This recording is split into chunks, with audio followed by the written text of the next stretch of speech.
Member for Drysdale. Thank you, Mr Deputy Speaker. And for the political fiends at home who are tuning in, we are currently discussing on our General Business Day, Labor's brought forward acknowledging the outstanding work of the private sector, tick, and I'll speak to that. That's fantastic. We love our private sector. But I will speak on the part that commends the 24-25 NT Territories Infrastructure Program for its significant contributions to building a better territory, fostering economic development and improving the quality of life for all Territorians. That, Mr Deputy Speaker, I have deep concerns with. So we've just heard a long shopping list given by the opposition on where money has been spent. The job of us in this place is not just, we are here to direct and to lead the territory, Mr Deputy Speaker. Any department can crack out... Point of order. Point of order. Yeah, clock's just starting. Yes, oh, please. Fantastic. Thank you.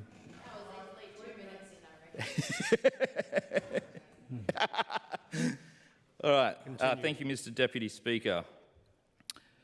So yes, I have grave concerns about the infrastructure program and where that has left the people of the Northern Territory. And I say the people of the Northern Territory because it is constituents like mine that hold the $50,000 debt over their heads. And tonight, that's what I wish to speak to, the real cost of the mismanagement of the former government. So in our private lives, we can't just go around signing contracts that we can't afford. A bank will simply not lend you the money to buy a house you can't afford. And there's plenty of check safes in that process to stop it happening. And if you can't afford something you've signed up to, very quickly, in fact, in about 3 months, the institution will come and they will take that asset, generally being your home. And you will quite literally lose your home because you cannot pay the bills. And so on an individual level, the train comes off the tracks very quickly, Mr Deputy Speaker. If we go up a level and we go to a business, the same thing applies. In fact, the stakes get higher. And I've come from the private sector myself and as a business owner. And you have your lines of credit, and that timeline can go a little bit longer.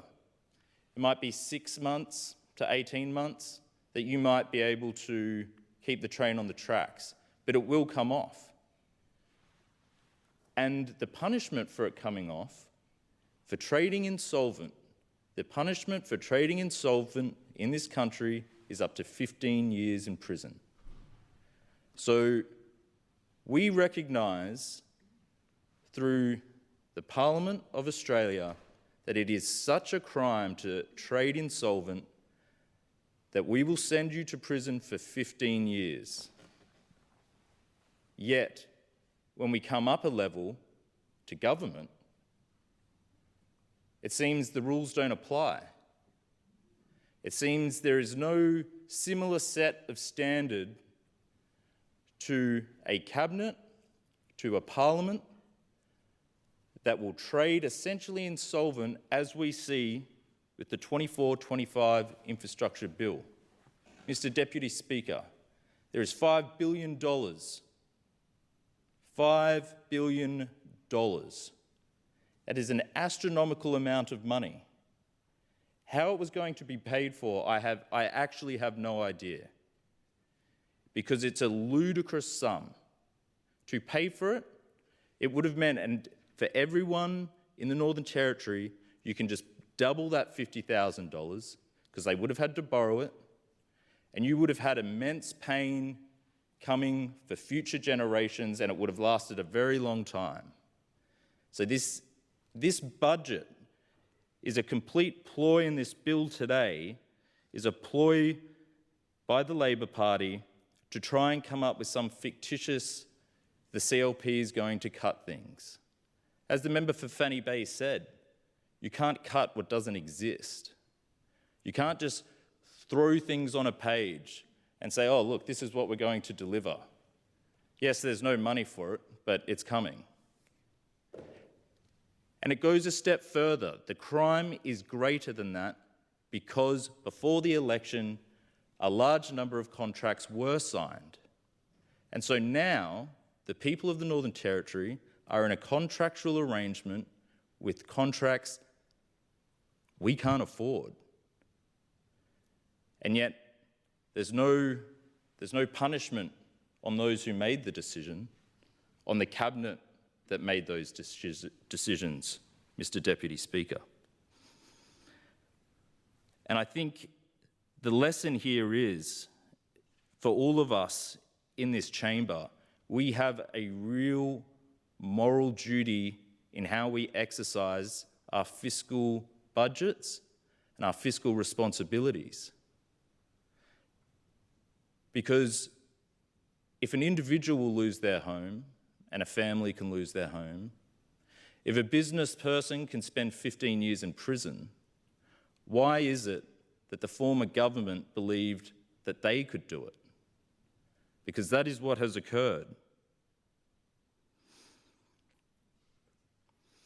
Mr. Deputy Speaker, the problem we saw at the end too, we saw this rapid firing of projects in a hope that, well, I'm not quite sure, and I won't speak to what the hope was. I assume it was to gain confidence in the economy, to try and sell to voters that everything was all right and there's this huge infrastructure spend coming. But I won't speak for the former government, but the flow-on effects of that as well. I can't imagine what working at the department must have been like when you are getting rapid-fire projects to announce and deliver coming downrange at you. When this happens, we then see the problems of poor planning, poor design. This flows on to tenders. The tendering process becomes a mess, and that has a huge impact on private business. I know what it's like to tender for a project, and when it's not well designed, it's horrible. What are you pricing to? You don't know what the costs are going to be because it's not all there. And so what does that open us up to, Mr. Deputy Speaker? Variations. Because the time wasn't given for adequate planning, for adequate design, and then in comes variations. Because the contractors weren't given an adequate brief on what they were actually doing. And so then we have huge overspends when it comes to our variations, which we then have to borrow more for, which then have more interest. And it just becomes this vicious, cascading cycle. The part of the bill I definitely agree with is the private sector and supporting our private sector. It is clear, and I sincerely hope it's clear across this whole chamber, the one thing that needs to grow in the NT is the private sector. There has been huge growth in the public sector, but the wheels, the horse that drives this whole machinery of government is the private sector. They are the ones that create productivity. They are the ones that create goods and services that we tax. And so I think if we take anything from today in a bipartisan approach, it is that, yes, we need private sector development and we need private sector growth, and that should be a good sign to our entire private sector that this House, I hope in its entirety, is there to do whatever we can to build that. Because the fact is, Mr. Deputy Speaker, at the moment, government's attempt at intervention in the economy has absolutely destroyed it. It has absolutely destroyed it. I have a large problem too with the idea that major projects, so government-backed major projects, are a ticket and a saving grace. They are not. They are not, and for a myriad of reasons. A major reason with putting all your bank into these, kind of single contract major projects is the benefit is so narrow. You'll have one head contractor who can get, who will win that job. And he'll have his preferred contractors that he normally works with. And the people in that chain, it becomes so small. So you've then got, especially in the construction industry, you'll have a myriad of other businesses who they don't get any love from that. And also, it's just poor economics. You could grab any probably year 10 economics student in the Northern Territory, and they would be able to explain that government funding the entire industry is a ticket to failure. It's just not how it works. Here's another lesson. Government takes, and then they give back. But it takes first. It must take. It takes it in the way of taxes. And so whenever you hear government's giving you this, government's giving you that, it's taken from you first, which even adds further weight to the responsibility we have in having moral fiscal decisions. Because we didn't make the money. The people of the Northern Territory made the money. In our GST revenues, it's our brethren and our sisters from other jurisdictions who made the money. And so we must allocate it responsibly. And we can't trick the people that we somehow magically came up with this, because we simply didn't. It was taken from them first, and then we, as decision makers, decide how it should be allocated. It's not a bad system. But if those decision makers aren't doing it correctly, they aren't doing it responsibly, it becomes very bad, Mr. Deputy Speaker. I would argue our role is to invest money in a way that makes an environment. We want to make a strong, healthy environment for the private sector to grow. It's not to deliver single projects in the hope that it'll generate X amount of jobs for 1 year and then a handful of jobs thereafter, all on government money. We need to create an environment, and then we need to step back and you let the private sector grow. Have a profit incentive so people will take their own risks, and I believe entrepreneurs will do the heavy lifting of the economy in a profit-driven way. And that is what I want to see. And with that, I want to see the high wages. And that is where there is a part for regulation in the free market. Because I want to see the people of Drysdale benefit from the private sector growth that we want to create. Going directly to the budget. As I said, budgets aren't just plans, they are moral documents. And we really, if I have any message today, it is that. A budget is a moral document. It is the allocation of resources that have been taken from the people, and then we redistribute in a way that is meant to maximise the benefit for the people. And so, robbing our children and robbing our grandchildren is not a moral way to conduct your budgets. And that's the reality of the situation of this budget. If you have $5 billion and you've allocated $300 million or something, you need to borrow, and who are you borrowing from? You are borrowing from every school-age child in the Northern Territory, because they will be paying it off. They will be paying it off in a multitude of ways in which government can recoup its money. It's either in taxes, or it's in lost opportunity, because we now can't invest that future money. So we can't invest in hospitals, we can't invest in education. Something's got to give. It can't just all be give, give, give. And I think Territorians are now acutely aware of that.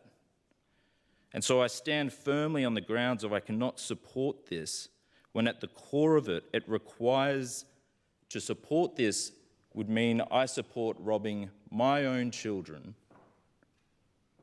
of a future they could have. I will not support any budget that will rob my children, the children of Drysdale at Grey and Driver Primary, at the Palmerston Senior College. I just will not do it, Mr. Deputy Speaker. And there were opportunities along the way, and we've been delayed. The moratorium on fracking is a prime example of how we have delayed what could have been.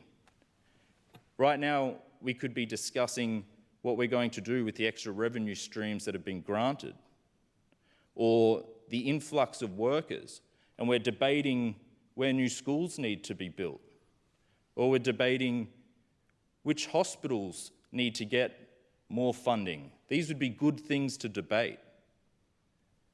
But we have inherited an economic foundation that was built on sand, and it has cracked. And so that is what our government is left to build with. And we will, Mr. Deputy Speaker. Absolutely we will. We didn't take this job. No one in this chamber took this job thinking it would be easy. And I definitely accept that from those opposite as well. But we knew stepping into this it was going to be extremely difficult, and the economic front is a big part of that, Mr. Deputy Speaker. There was misplaced infrastructure as well. We saw the development in Nightcliff, the police station in Nightcliff. I mean, why would you build a police station and not man it with police? It beggars belief. But it's that kind of wasteful spending which has led us to $50,000 on every man, woman and child's head. And that is what we have to deal with here in the Northern Territory. And these kind of things, you can see, they were political decisions. And it goes back to the moral idea of what a budget is. These political decisions were just to capture short-term votes, but it's been at the cost of generations to come. It simply has been. The great economic consequence, I've spoken about the debt, and we have this ballooning annual interest. The numbers get so big, they kind of get lost when you're talking, 10 billion, 11 billion, 12 billion. That is a loan like anyone else has on their home, and we are paying interest. And it is rapidly growing. It is rapidly growing. And that is all money we cannot spend because we're repaying debt. And it will keep growing. And it's just another burden our government has been left with, but it is a burden we will carry because we must. And the people of the Northern Territory didn't put us in this chamber to have it easy. They put us in here to fix the job, to get it done, Mr. Deputy Speaker. And that's exactly what we're going to do. We are trying to grow our investor confidence. We don't want to see people leaving the Northern Territory anymore. And when you have population decline, who do you think leaves? It's those that can afford it. Your professionals, your highly skilled workers, those with capital, so your developers, your builders. They go and they take their money somewhere else. The professionals go and they take their skills somewhere else. And we are then left not only poorer, but our human capital is just crushed. We're losing everyone that's carrying wealth, and they're taking it somewhere else. Everyone that has high need skills, and they're taking it somewhere else. And we are left holding the handbasket because of a terrible, terrible mismanagement of money. Money never sounds, it's never such a hot, it doesn't sound kind of sexy to talk about. But the fact is, it underpins everything we do. All the social good everyone in this chamber wants to do. And I know everyone in this chamber wants to do social good. That is undeniable. I think where the party lines really split is on the idea and the knowledge that it all takes money and it takes fiscal responsibility to deliver. And so, what will Territorians see? They will see a government... Sorry, Member Ferreira-Fura. Standing Order 43, extension. Oh, thank you. Everyone's forgotten about Extension it. granted. I Extension granted. Thank you, and I thank my fellow veteran in the chamber. Always got a veteran's back. So,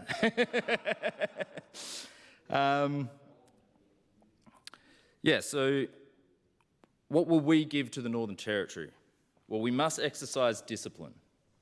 That we must do.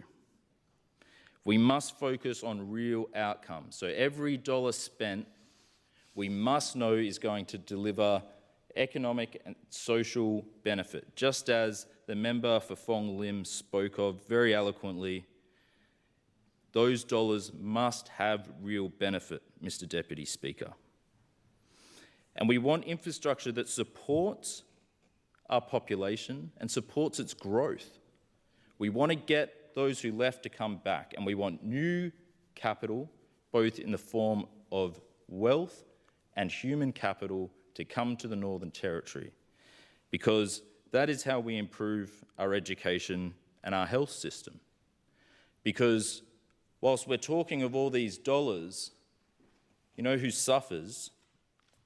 It's teachers who are burning out. It's teachers who have an ever-growing class size because the budget, because of poor fiscal management, now we can't afford more teachers. I don't want that. I don't want that for any territory school. I want the smallest class sizes in the country. I want teachers to feel like when they go into work, they're not just trying to manage 30 students, but they feel they're going into the classroom and they're teaching. I want nurses not to be burning out. As we've seen, because of poor fiscal management, we saw under the previous government, they had to increase their patient load. We don't want that. We don't want that for nurses, and we certainly don't want that for patients. And again, what will this lead to? It'll lead to more nurses burning out. It'll lead to a higher turnover. And this is all the real-world impacts of poor fiscal management, Mr. Deputy Speaker. So you are seeing a major shift. It is a fundamental shift in the Northern Territory. And for some, that is deeply uncomfortable, because the way we are doing business is changing. And it is changing to focus on people first. Some might not like it. Some will attack us, as has already happened. Groups will get angry. But there is a fundamental shift in this government and how we are going to manage fiscal responsibility. We take the moral weight of the budget seriously, Mr. Deputy Speaker. And as we have said, we are unapologetic, and I am unapologetic about putting people at the centre of the budget. Because unless we have real economic growth, it is people that will continue to suffer, and that suffering, Mr. Deputy Speaker, will only grow. And we must stop it. Ultimately, we are here to serve the people, we are here to serve the families of the Northern Territory. If we can create the environment where citizens feel free to go out and start private sector enterprise, they will do the heavy lifting. As they do it, they will create more goods and services. This will give Territorians more choice in every aspect of their life. More choice is more freedom. And this is the real impact of a healthy private sector free market economy. And it is exactly what our government aims to turn around. Because at the moment, without a drastic change in course, the fact is the Northern Territory was a sinking ship. And our government will do whatever it takes to get that ship afloat and get it sailing again, Mr. Deputy Speaker. So, Mr. Deputy Speaker, whilst I do agree and I applaud our private sector, I cannot accept the 24-25 infrastructure budget. I cannot accept it for the pain and the suffering it is both causing now and it will cause for many years to come through lack of opportunity, interest rates on debt, and the long burden and pain it has brought to many families of the Northern Territory. Mr. Deputy Speaker, my message to the private sector is this. I want you to work, and I want you to work hard, because it is you who will raise the economy. There is real purpose to the work you do, and even if you don't see it, doesn't matter what job you do, the fact is your private sector work is what will grow the economy. The labour you do every single day is what will pave the way for future generations through education, through healthcare. It drives it all. So when you go to work tomorrow, or if anyone in the country, if you're looking to where you can make a start, it is here in the Northern Territory, because you have a government who will back you to the hilter, and we don't just want you to work, we demand it. We want that strong growth. We want the economic growth so we can deliver for the people. We will deliver moral budgets, Mr. Deputy Speaker, and we are paving a new future for the Northern Territory. That is all, Mr. Deputy Speaker. Thank you, Member for